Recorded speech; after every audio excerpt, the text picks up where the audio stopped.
Hey guys, Garrett here, video producer of here at Ride Adventures, and today we're going to interview Eric.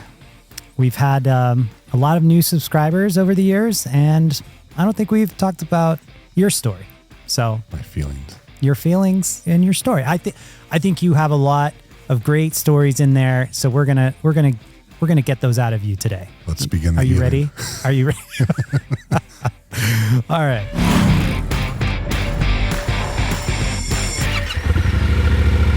How did you get into the world of motorcycle travel? Oh, wow. I'm also Get interested. comfortable, everyone. I'm also interested. I don't think I've heard this before. So what was your adventure from, I believe, a logistics manager to then being like, oh, I don't like this. I'm just going to take a journey from Atlanta to Ushuaia. That which was not the original plan, Ushuaia. Yeah, so previous to Ride Adventures, I had about 9 or 10 year career in third-party logistics, supply chain management, mostly a sales and marketing kind of a role, but also some project management and stuff like that. Great career. My brother and many other people have made awesome careers out of logistics and supply chain. I mean, all the stuff that we get only exists because of those. But it was time for me to move on and do something else. What made that something else become, I'm just going to ride a motorcycle? Yeah, so there's no short answer to it. Like, how do I summarize it by saying? I mean, there wasn't one movie or there was magazine? A moment.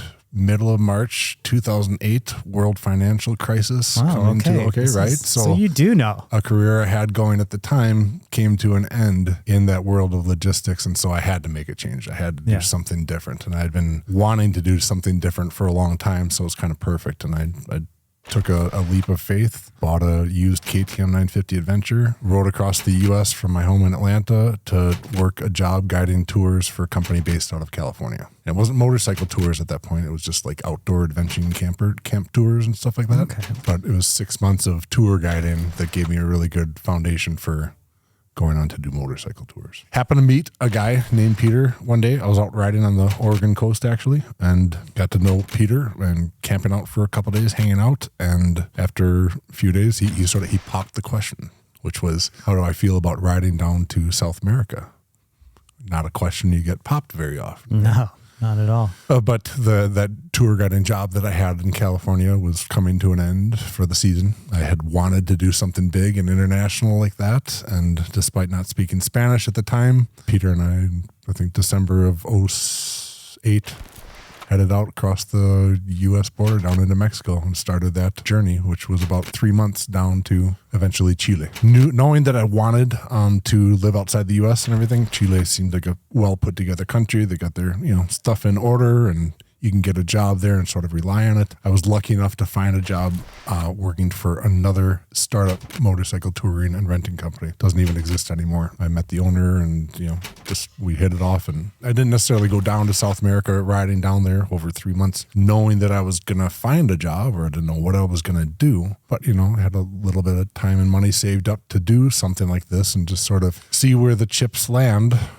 As I got down there, like I said, I spent about 4 or 5 months hanging around with the KTM Adventure Riders Club in Santiago, Chile, say hi to the guys, getting to know all the different shops and everybody in the motorcycle world down around Santiago primarily. And then actually just as I was about to wrap things up after 5 months of living down there, I got introduced to this guy that was starting his touring and renting company down there. He knew the demand for Patagonia was there for a lot of people wanting to travel that part of the world. And so he was starting to buy bikes, and basically I helped him get that business going for the first, I think I worked for him for about a year and a half before that company actually didn't work out. We had some mistakes along the way and learning lessons. Yeah, as you do. As always the case. But those were ultimately, though, I guess the sort of career angle on it is that sometimes one job is where you learn how to go create your own job, create your own company, and become an entrepreneur. And that's what it was at that point. I worked for that company. It was called Moto Rider for about a year and a half, something like that. And then he decided to shut it down. But at that point, I had seen so much of the Andes Mountains and knew so many people and the hotels and the routes and everything. And I'd always pondered entrepreneurship and just thought this was my moment in time to start my own company. And then the birth of Ride. The birth of Ride Adventures. Yeah. 4:00 on a cold winter morning in Santiago, the 7 letters Ride ADV popped in my head. I still remember I woke up and it's like I was searching for a name for the company, and that domain was available, hence became the name Ride Adventures, and logo development and stuff like that started after. And so this was all based out of Chile in Santiago. All this, like this creation of Ride Adventures was basically while you were living in Santiago. Most of my time down there, I'd lived in Antofagasta up in the north as well for a while, because we have seasonality down there, and just like a lot of places, you wouldn't want to be wintertime in Santiago. Right. It's not going to be much riding. So I went up to the Atacama Desert and lived there for a while. Like I said, about a year and a half getting that company started. List of failures that were made along the way are astonishing, but there were 10 key failing points in that previous business that I said, okay, I'm not going to do this. I'm not going to make those same mistakes, and instead start a company and a brand and a service the way I knew it could work. The one thing I really enjoy about Ride Adventures is like what you realized on your trip and how you wanted to share that with others as well. Like when you say leap of faith, like there's a lot of people out there, I think, that are wanting to do something similar. I don't know. They just haven't made that leap of faith yet.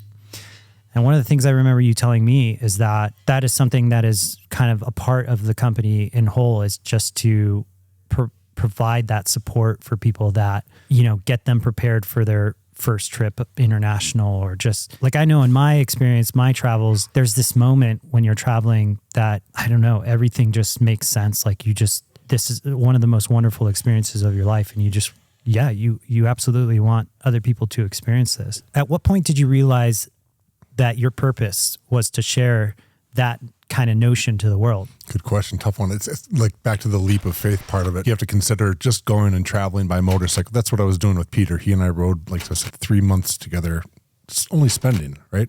There's a financial factor that goes into motorcycle travel. Yeah. Do we know that, right? Any day you're just riding, and whether you get a hotel or camping or food, fuel, tire usage, oil, depreciation on the bike, parts, all that kind of stuff, you can be into the couple $100 per day just for a ride situation. So there's that leap of faith of, am I ever going to recover that? Or is this really just an indulgence in going and traveling? And again, not knowing that I was going to get a job when I got down there to Chile, not knowing that I was going to start a company from that.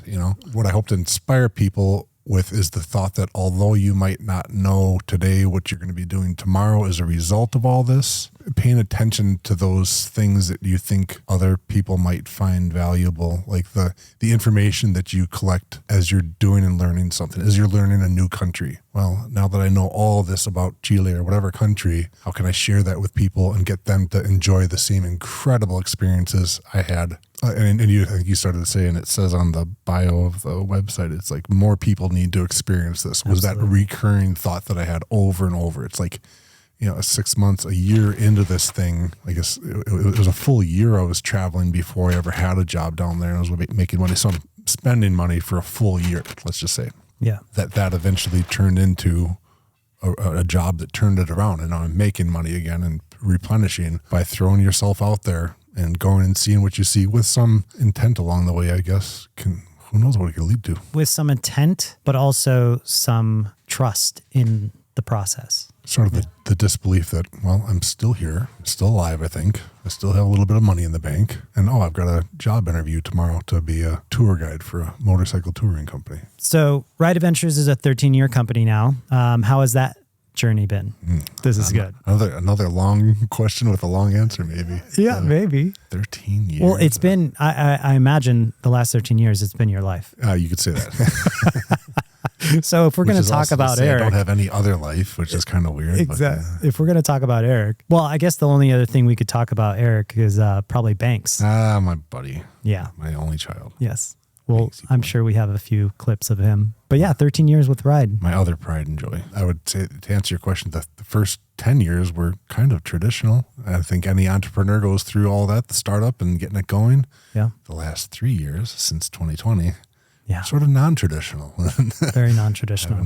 Having to find new things to do when previous things get turned off completely. Hey, which is actually the YouTube, Ride Adventures YouTube was kind of born in 2020. We really started to see a response from, thank you, our audience back in 2019. I mean, the channel existed since the first year of the company, but a lot of those old videos, Uncle Dennis, Mom, people holding the camera in the backyard, thanks for being the videographers at the time, but things certainly got better when you got involved. Our videos I got involved. Well, I came in at 2018, but then we started really cranking the production in 2020. Well, the first really good one that we released was 2019, the CB500X. And then from there, we just fully invested. I mean, we had, the whole travel industry was shut down. So we're like, we're just going to hang out 24/7 and make videos. That's about what it felt like, including choosing, let's schedule this for June so it's not as hot as July or August. And then finding out it's 108 degrees every day for the next 90 days. For some reason, we could just not get it right. Oh. It was just hot.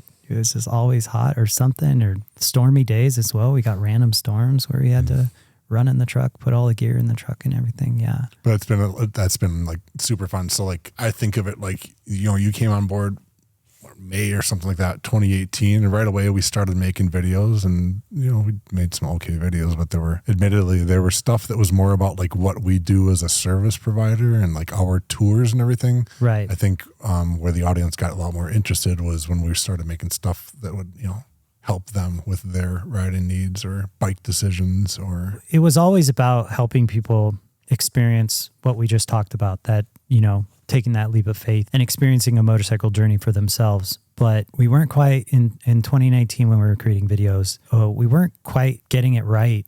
And it wasn't until 2020 when we just were like, it just clicked. It's like, we need to broadly talk about everything about motorcycle travel, like how to help people on their own journey.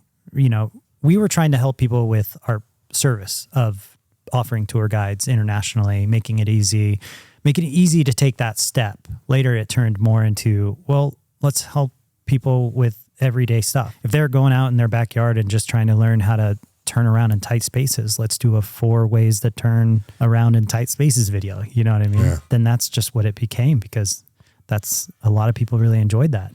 We started making videos that were more directly focused on the mission of the company. The mission of the company is that, again, more people need to experience this. It's the mission is to break down the barriers that might be keeping people from doing some international trip, or even a local trip, not international. Just break down the barriers that might stop people from going out and having some of these incredible experiences that we as riders get to enjoy. And so I think, it was a good move making videos that, again, I think helped people more than previous videos. All right, guys. Well, that wraps up our video here. To a lot of the new subscribers, I thought it was necessary, and kind of old subscribers too, because I don't think we've ever actually did a video about Eric. I'm pretty sure we never really introduced your story. So I really wanted it to make it happen. And as hard as it was to get Eric to come out here and spill his guts, we seem to have accomplished just that. Yes, I feel so much better. This was rejuvenating. Yeah, it's rejuvenating. Well, thanks for joining. Like and subscribe, and we'll see you in the next video. See you, everyone.